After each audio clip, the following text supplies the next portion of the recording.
नमस्कार, स्वागत है आपका हमारे चैनल संवाद लाइव पर। मैं हूं जितेश अवस्थी। आज हम बात करेंगे एक ऐसे बॉर्डर की जो इस समय दुनिया के सबसे खतरनाक और विवादित इलाकों में गिना जा रहा है। Durand line. पाकिस्तान और अफगानिस्तान के बीच 2640 किलोमीटर लंबी ये सीमा आज भी दोनों देशों के बीच तनाव का सबसे बड़ा कारण बनी हुई है। हाल ही में इस इलाके में जो घटनाएं सामने आई, उन्होंने पूरे क्षेत्र को अशांत कर दिया। तो चलिए जानते हैं डूरन लाइन के इतिहास को, इस पर विवाद क्यों है और आज के हालात इतने खतरनाक क्यों हो गए।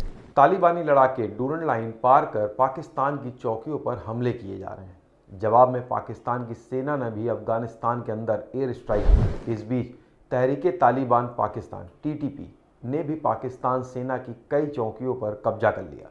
इस अघोषित जंग में अब तक सैकड़ों लोगों की जान जा चुकी है, जिनमें सैनिकों के साथ साथ आम नागरिक भी शामिल हैं। सबसे ज़्यादा प्रभावित इलाका वजीरिस्तान और खैबर पख्तूनख्वा है। तालिबान का कहना है कि डूरन लाइन एक काल्पनिक रेखा है और यह इलाका अफगानिस्तान का हिस्सा है। वहीं पाकिस्तान इसे अपनी अंतर्राष्ट्रीय सीमा मानता है। इसी कारण दोनों पक्षों में तनाव चरम पर है। डूरन लाइन का इतिहास 19वीं सदी से जुड़ा है। 1893 में ब्रिटिश इंडिया और एमिरेट्स ऑफ अफगानिस्तान के बीच इस रेखा को खींचा गया था। इस बॉर्डर का नाम सर हेनरी डूरन के नाम पर रखा गया, जो उस समय भारत में ब्रिटिश शासन के विदेश सचिव थे। ब्रिटिश सरकार ने इस रेखा को खींचने का मकसद रूस की विस्तारवादी नीति से खुद को बचाना और अफगानिस्तान को एक बफर जोन के रूप में इस्तेमाल करना था। इस समझौते में अफगानिस्तान के तत्कालीन शासक अब्दुल रहमान शामिल थे। इस रेखा को खींचते वक्त स्थानीय जनजातियों और भौगोलिक परिस्थितियों का बिल्कुल ध्यान नहीं रखा गया। इसका नतीजा यह हुआ कि इस सीमा ने पश्तून बहुल इलाके को दो हिस्सों में बांट दिया। डूरन लाइन के दोनों तरफ पंजाबी पाकिस्तान में सबसे बड़ा जातीय समूह है, जबकि पश्तून अफगानिस्तान का सबसे बड़ा जनजातीय समूह। पश्तूनों का आरोप है कि डूरन लाइन ने उनके घरों और परिवारों को दो हिस्सों में बांट दिया।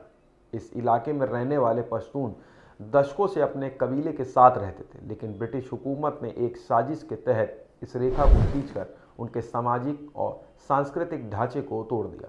तालिबान के 2021 में अफगानिस्तान की सत्ता में आने के बाद से डूरन लाइन पर तनाव और बढ़ गया है।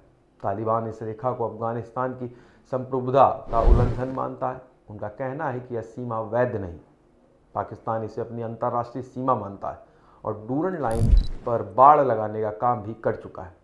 तालिबान ने हाल ही में पाकिस्तान के कई इलाकों जैसे पेशावर और अन्य पश्तून बहुल क्षेत्रों को अपना बताया। इससे दोनों देशों के बीच तनाव और बढ़ गया है। तालिबान के समर्थन से चलने वाला संगठन तहरीके तालिबान पाकिस्तान (TTP) पाकिस्तान में लगातार हमले करता आ रहा है। यह संगठन डूरन लाइन पर बसे पश्तूनों की आज़ादी की बात करता है। TTP के हमलों से पाकिस्तान को भारी नुकसान हो रहा है।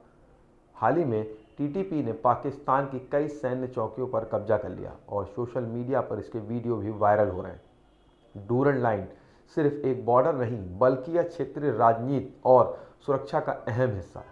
यह रेखा पाकिस्तान अधिकृत कश्मीर (POJK) से होकर भी गुजरती है, जो इसे विवादास्पद बनाती है। इसके पास मौजूद खैबर पख्तून और वजीरिस्तान जैसे इलाके आतंकवाद और चरमपंथ के गढ़ बन चुके हैं। ब्रिटिश काल में यह बॉर्डर रूस के प्रभाव को रोकने के लिए खींची गई थी, लेकिन आज ये आतंकवाद और सीमा विवाद का केंद्र बन गई। तालिबान ने पाकिस्तान को उसकी सीमा में घुसकर चुनौती दी है। पाकिस्तान की सेना ने जवाब में अफगानिस्तान के अंदर एक स्ट्राइक की।